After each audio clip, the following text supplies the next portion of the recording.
Hi friends, welcome back to our channel. இன்றைக்கி weekend சாட்டர்டேன்றதுனால காய் எதுவுமே இல்லை. மரத்தில் பார்த்திங்கன்னா முருங்கைக்காய் இருந்துச்சு. ஸோ திடீர்னு ஒரு ஐடியா தோணுச்சு.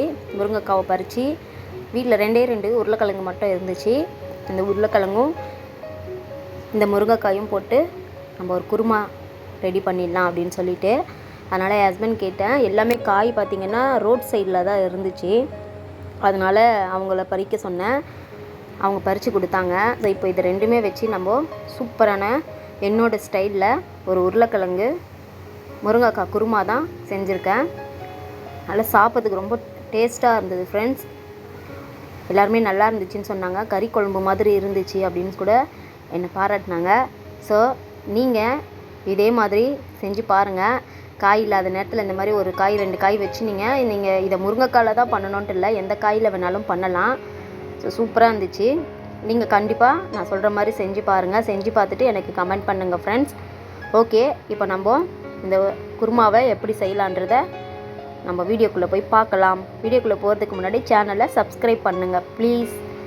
இப்போ ஒரு கடாய் அடுப்பில் வச்சுருக்கேன்.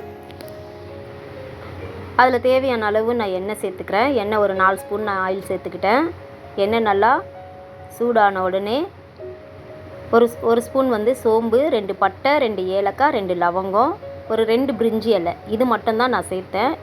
இந்த பே லீஃப் போட்டுட்டு நல்லா இதை பொரிய விட்டுடலாம். இந்த சோம்பு நல்லா கொஞ்சம் பொரிஞ்சு வரட்டும்.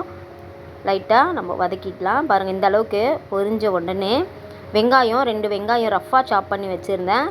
கட் பண்ணிய வெங்காயத்தை அதிலே சேர்த்துட்டு நல்லா வதக்கிக்கலாம். நறுக்கின வெங்காயம் நீங்கள் எப்படி வேணாலும் இந்த வெங்காயத்தை நறுக்கி போட்டுக்கலாம். இந்த வெங்காயம் நல்லா பொன்னிறமாக கொஞ்சம் வதங்கட்டும். கருவேப்பிலை சேர்த்துட்டு நல்லா வதக்கி விட்டுக்கலாம். கருவேப்பிலையும் சேர்த்துட்டு வெங்காயம் நல்லா கொஞ்சம் பொன்னிறமாக நல்லா வதங்கி வந்ததுக்கப்புறமா நம்ம இஞ்சி பூண்டு பேஸ்ட்டு ஆட் பண்ணிக்கலாம். நான் ஒரு ஸ்பூன் ஃபுல்லாக ஆட் பண்ணிக்கிட்டேன். நீங்கள் உங்களோட தேவைக்கு ஏற்ற மாதிரி நீங்கள் ஆட் பண்ணிக்கோங்க. இப்போ இந்த இஞ்சி பூண்டு பச்சை வாசனை போகிற வரைக்கும் நல்லா வதக்கிக்கலாம். அதுக்கப்புறமா 2 தக்காளி நான் இந்த மாதிரி பொடியாக நறுக்கி வச்சுருந்தேன். அந்த தக்காளியும் ஆட் பண்ணிவிட்டு தக்காளியை நல்லா வதக்கிக்கலாம். தக்காளி வதங்கிறதுக்கு கொஞ்சம் உப்பு சேர்த்துக்கலாம். கல் உப்பு சேர்த்திங்கன்னா தக்காளி சீக்கிரமாக நம்மளுக்கு வெந்துடும். பாருங்கள், ஒரு ஸ்பூன் கல் உப்பு சேர்த்துட்டு நல்லா கலரி விட்டுக்கலாம். கூடவே மஞ்சள் பொடியும் சேர்த்து கலரிக்கலாம் ஃப்ரெண்ட்ஸ். மஞ்சள் பொடி இதுலேயே சேர்த்துடலாம். ஒரு அரை ஸ்பூன் மஞ்சள் பொடி சேர்த்துட்டு நல்லா இதை மிக்ஸ் பண்ணி எடுத்துக்கலாம். நல்லா கொலைய வேகட்டும். நல்ல ஜூஸ் மாதிரி வந்துட்டோம். பாருங்கள், இந்த அளவு தொக்கு மாதிரி நம்மளுக்கு இந்த தக்காளி வெந்து வரணும். இதுதான் கரெக்டான பதம். அதுக்கப்புறமா நான் நறுக்கி வச்சுருந்த இந்த உருளைக்கிழங்கு, முருங்கைக்காய் இது 2ம் போட்டுட்டு நல்லா வதக்கி விட போகிறோம். சூப்பராக ஒரு குருமா தயாராகிட்டுருக்கு. கண்டிப்பாக நீங்கள் செஞ்சு பாருங்கள். நான் சொல்கிற மெத்தட்லேயே நீங்கள் செய்யுங்க. ரொம்ப நல்லாயிருக்கும் ஃப்ரெண்ட்ஸ். ஆல்மோஸ்ட் இது நிறைய பேருக்கு ஒரு வேளை தெரிஞ்சிருக்கலாம். இப்போது ஒரு ஸ்பூனு மிளகாய் பொடி சேர்த்துக்கிறேன். பாருங்கள், நான் இந்த ஸ்பூனில் தான் சேர்த்துக்கிட்டேன் ஃப்ரெண்ட்ஸ். அதுக்கப்புறமா ஒரு ஸ்பூனு கரம் மசாலா சேர்த்துக்கிறேன். ஒரு ஸ்பூன் கரம் மசாலா சேர்த்துட்டு ஒரு ஸ்பூன் சிக்கன் மசாலாவும் நான் சேர்த்துக்கிறேன். இங்கே பாருங்கள், இந்த அளவுக்கு சிக்கன் மசாலாவும் சேர்த்துட்டு லைட்டாக வதக்கி விட்டுருவோம். வதக்கி விட்டுட்டு இதை நல்லா அதுக்கப்புறம் தேவையான அளவு நம்ம தண்ணி ஊற்றிட்டு நல்லா வேக வைக்க போகிறோம். இப்போ கூடவே பாருங்கள், இன்னொரு ஸ்பூனு மிளகாத்தூள் சேர்த்துக்கலாம். எனக்கு காரம் பத்தலை, அதனால் நான் இன்னொரு ஸ்பூனு மிளகாத்தூள் சேர்த்துக்கிறேன். வீட்டில் அரைச்ச மிளகாத்தூள் தான். இதை சேர்த்துட்டு நல்லா மிக்ஸ் பண்ணி எடுத்துக்கலாம். இப்போ இந்த காய் வேகிறதுக்கு தேவையான அளவு நம்ம என்ன பண்ண போகிறோம், தண்ணி ஊற்றி வேக வைக்க போகிறோம். நல்லா ஒரு 2 டம்ளர் அளவு நான் தண்ணி ஊற்றிருக்கேன். உங்களுக்கு குழம்பு எவ்வளோ தேவையோ அந்த அளவுக்கு நீங்கள் தண்ணி ஊற்றி இந்த காயை வேக வச்சுக்கோங்க. அதுக்கப்புறமா இன்னொரு முக்கியமான இன்க்ரீடியண்ட்டு நம்ம லாஸ்ட்டில் சேர்க்கலாம். ரொம்ப சூப்பராக டேஸ்ட்டாக இருக்கும். அந்த இன்க்ரீடியண்ட்டு நான் என்னன்றதை நான் சொல்கிறேன் உங்களுக்கு. இப்போ நல்லா குழம்பு கொதித்து காயெல்லாம் வெந்து நல்லா திக்காக வந்திருக்கு பார்த்திங்களா. ஸோ இப்போ நீங்கள் உப்பு செக் பண்ணிவிட்டு நீங்கள் உப்பு காரம் பத்தலைன்னா நீங்கள் இப்போ இந்த ஸ்டேஜில் ஆட் பண்ணிக்கலாம். அதுக்கப்புறமா நான் பாருங்கள், இங்கே கொப்பரை தேங்காய் இருக்குது இல்லைங்களா, அந்த கொப்பரை தேங்காய், தனியா, பூண்டு இது 3 நல்லா வறுத்து பொடி பண்ணி வச்சுருக்கேன். அதை வேணால் நான் கண்டிப்பாக இன்னொரு வீடியோவில் நான் உங்களுக்கு எப்படி செய்கிறதுன்னு இந்த பொடியை நான் காமிக்கிறேன். சிக்கன் மசாலா ஹோட்டல்லாம் இது தான் போடுவாங்க. ஹோட்டலில் நம்ம சிக்கன் குருமா எல்லாமே சாப்பிட்றோம் இல்லைங்களா, மட்டன் குருமா, சிக்கன் குருமா, இதில் எல்லாமே கண்டிப்பாக அவங்க இந்த பொடி தான் சேர்க்குறாங்க. கண்டிப்பாக நீங்கள் வீட்டில் நீங்கள் ட்ரை பண்ணி பாருங்கள். ஸோ இந்த பொடியை நான் ஒரு 3 ஸ்பூன் அளவு இந்த பொடியை சேர்த்துட்டு நல்லா மிக்ஸ் பண்ணி 2 கொதி வர வரைக்கும் நம்ம வெயிட் பண்ணுவோம். பாருங்கள், நல்ல எண்ணெய் மேலே திரிஞ்சு வந்து கலர்ஃபுல்லான ஒரு குருமா ரெடி ஆகிடுச்சு. அதுவும் எந்த காய்கறியும் அதிகமாக போடாமல் நம்ம வீட்டில் இருந்த சிம்பிளாக உருளைக்கிழங்கு எல்லார் வீட்லேயும் இருக்கும். ஸோ அந்த உருளைக்கிழங்கு முருங்கைக்காவும் வச்சு தான் நான் இதுவே செஞ்சுருக்கேன். இப்போ எனக்கு உப்பு பத்தலை, அதனால் மறுபடியும் ஒரு 1/4 ஸ்பூன் வந்து நான் உப்பு ஆட் பண்ணிக்கிறேன். உப்பை ஆட் பண்ணிவிட்டு நல்லா இதை கலரி எடுத்துட்டோன்னா சூப்பரான ஒரு குருமா ரெடி ஆயிடுச்சு. இது இட்லி, தோசை, பூரி, சப்பாத்தி, சாப்பாடு, பரோட்டா, ஈவன் எதில் வேணாலும் நம்ம கலந்து சாப்பிட்லாம். அவ்வளோ டேஸ்ட்டாக அட்டகாசமாக இருக்கும். கண்டிப்பாக இதை நீங்கள் வீட்டில் ட்ரை பண்ணிவிட்டு எனக்கு கமெண்ட் பண்ணுங்கள் ஃப்ரெண்ட்ஸ். அவ்வளோதான். இப்போ நம்ம கொத்தமல்லி தூவி இறக்கி விட்டுற வேண்டியதான். இப்போ எடுத்து சர்விங் பவுலில் நம்ம சர்வ் பண்ணிட வேண்டியது தான். பார்த்திங்களா எவ்வளோ சூப்பரான ஒரு முருங்கைக்காய் உருளைக்கிழங்கு குருமா ரெடி ஆயிடுச்சு. ஓகே ஃப்ரெண்ட்ஸ், இன்றைக்கி நம்மளோட சமையலில் வெறும் குழம்பு மட்டும்தான் நான் உங்களுக்கு காமிச்சிருக்கேன். ஏன்னா ப்ளவுஸு பார்த்திங்கன்னா கட்டிங் வீடியோவும் போட்டிருக்கேன். அதுக்கப்புறமா போன வீடியோவில் பேக்கு மட்டும் தச்சு காமிச்சேன்.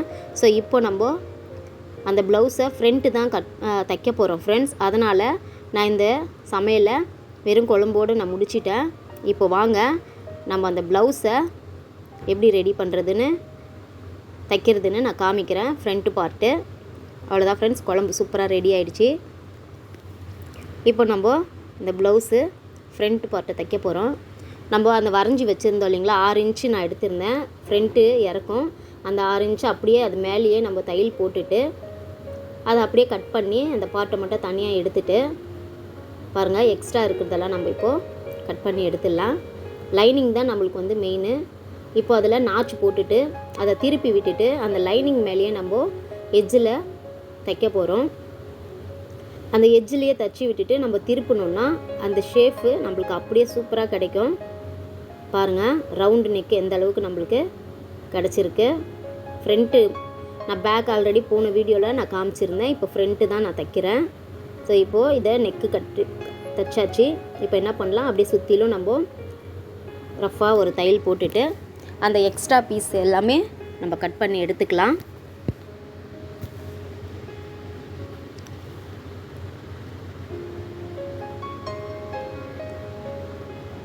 அதுதான் எக்ஸ்ட்ரா இருக்கிறது எல்லாத்தையுமே கட் பண்ணி எடுத்தாச்சு ஃப்ரெண்ட்ஸ். இப்போ நம்ம டாட் பிடிக்கலாம். டாட் வந்து நான் வந்து ஒரு 1/4 இன்ச்சுக்கு கனெக்ட் பண்ணி ஒரு 3 இன்ச்சு லென்த்தில் நான் டாட் பிடிச்சிக்கிறேன். அதே மாதிரி நம்ம கீழே பண்ணும்போது ஒரு 1.25 இன்ச்சு கனெக்ட் பண்ணி 3 இன்ச்சு ஹைட்டில் நம்ம டாட் பிடிக்கிறோம். அதுக்கப்புறமா இந்த சென்டர் மேலே இந்த ஆம்கோல்லேருந்து வர்றது நம்மளுக்கு ஆட்டோமேட்டிக்காக அது வந்து இது ரெண்டும் நம்ம கீழேயும் சைட்லேயும் நம்ம தைச்சோன்னா ஆட்டோமேட்டிக்காக அந்த மேலே இருக்கிற ஆம்கோல் அளவுலேருந்து நம்மளுக்கு கிடைக்க வேண்டியது அந்த டாட்டு அதுவே நம்மளுக்கு கிடைக்கும். அதை வச்சு அப்படியே நம்ம தைச்சிக்கலாம். இப்போ பட்டி ரெடி பண்ணிடலாம். பட்டி வந்து நான் ஒரு சைடு வந்து ஃப்ரண்ட்டு சைடு வந்து 3 இன்ச்சு வைக்கிறேன். சைடில் ஒரு 2.5 இன்ச்சு அப்படியே வந்து ஒரு போட் சைடு நம்ம இதை அப்படியே கட் பண்ணி போட் சைஸில் கட் பண்ணி எடுத்துக்க போகிறோம். பாருங்கள், ஒரு சைடு 3, ஒரு சைடு இன்னொரு சைடு 2.5, அவ்வளோதான் என்னோடய அளவு. ஸோ நீங்கள் பட்டி உங்களுக்கு எப்படின்றது ஆப்போசிட்டாக போட்டு நம்ம இப்போ இதை கட் பண்ணி தச்சு கட் பண்ணி அப்படியே திருப்பி வச்சுட்டு நம்ம இப்போ ஒரு தையல் போட்டு இப்போ நம்ம இந்த பட்டியை ரெடி பண்ணியாச்சு. இப்போ இதை நம்ம அப்படியே வந்து ப்ளவுஸு ஃப்ரண்ட்டு பார்ட்டில் நம்ம அட்டாச் பண்ணி எடுத்துட வேண்டியது தான். பாருங்கள், இந்த மாதிரி நல்ல பக்கமும் ஒன்றா வச்சு அதை அப்படியே திருப்பி தைச்சிட்டு ஒரு கீழே வந்து ஒரு தையல் எட்ஜில் போட்டுட்டோன்னா நம்மளுக்கு பட்டி ரெடி ஆயிடுச்சு, அட்டாச் பண்ணியாச்சு. இப்போ இன்னொரு பார்ட்டும் நம்ம அதே போல் தைச்சிக்கலாம். உங்களுக்கு இது வந்து நான் டீட்டெயிலாக பொறுமையாக போடணுன்னா தனியாக ஒரு வீடியோ போடணுன்னா நீங்கள் சொல்லுங்கள் ஃப்ரெண்ட்ஸ். கண்டிப்பாக நான் உங்களுக்காக வீடியோ போடுவேன். பிகினர்ஸாக இருந்தால் அதுக்கேற்ற மாதிரி நான் உங்களுக்கு வீடியோ போட்டு காமிக்கிறேன். இப்போ நம்ம பட்டி நெக்லேருந்து கட் பண்ணோம் இல்லைங்களா, பேக் நெக்லேருந்து அந்த பட்டியை வேஸ்ட் பண்ணாமல் அதை அப்படியே வச்சு ஃப்ரண்ட்டு ஊக்கு பட்டியும் ஐப்பட்டியும் நம்ம இப்போ தைச்சி எடுத்துக்க போகிறோம். அதை தூக்கி போடாமல் நம்ம இந்த மாதிரி கூட யூஸ் பண்ணிக்கலாம். சப்போஸ் துணி பத்தலைன்னா கூட நம்மளுக்கு ஹெல்ப்ஃபுல்லாக இருக்கும் ஃப்ரெண்ட்ஸ். இப்போ அதே மாதிரி ரெண்டு சைடும் அதே மாதிரி பட்டி ஊக்கு பட்டியும் ஐப்பட்டியும் நம்ம தைச்சி எடுத்தாச்சு. பாருங்கள் ஃப்ரெண்ட்ஸ், அவ்வளோதான். ஐப்பட்டி ஊக்கு பட்டியும் ரெடி ஆகிடுச்சு. இப்போது இந்த பேக்கோட ஃப்ரண்ட்டை ஜாயின் பண்ணிடலாம். பாருங்கள், கரெக்டாக நம்மளுக்கு அளவு எந்த அளவுக்கு நச்சுன்னு இருக்குது பாருங்கள். ஸோ அவ்வளோதான். இதை வந்து ஷோல்டர் ஜாயின் பண்ணிட்டோன்னா நம்மளுக்கு ஃப்ரண்ட்டும் பேக்கும் ரெடி ஆகிடுச்சு. அதுக்கப்புறமா நம்ம ஸ்லீவ் தைச்சி ஸ்லீவ் ஏற்றிட வேண்டியது தான் ஃப்ரெண்ட்ஸ். சூப்பராக நெக்கு கட் பண்ணியாச்சு, கட் பண்ணி தைச்சாச்சு. என்ன ஃப்ரெண்ட்ஸ், வீடியோ பிடிச்சிருக்கா? வீடியோ பிடிச்சிருந்தா ஒரு லைக் பண்ணுங்கள், ஷேர் பண்ணுங்கள், கமெண்ட் பண்ணுங்கள். மறக்காமல் உங்களுக்கு ப்ளவுஸ் வீடியோ போடணுன்னு எனக்கு கமெண்டில் சொல்லுங்கள் ஃப்ரெண்ட்ஸ். ஓகே ஃப்ரெண்ட்ஸ், மறுபடியும் அடுத்த வீடியோவில் நம்ம பார்க்கலாம். பாய் ஃப்ரெண்ட்ஸ், தேங்க்ஸ் ஃபார் வாட்சிங்.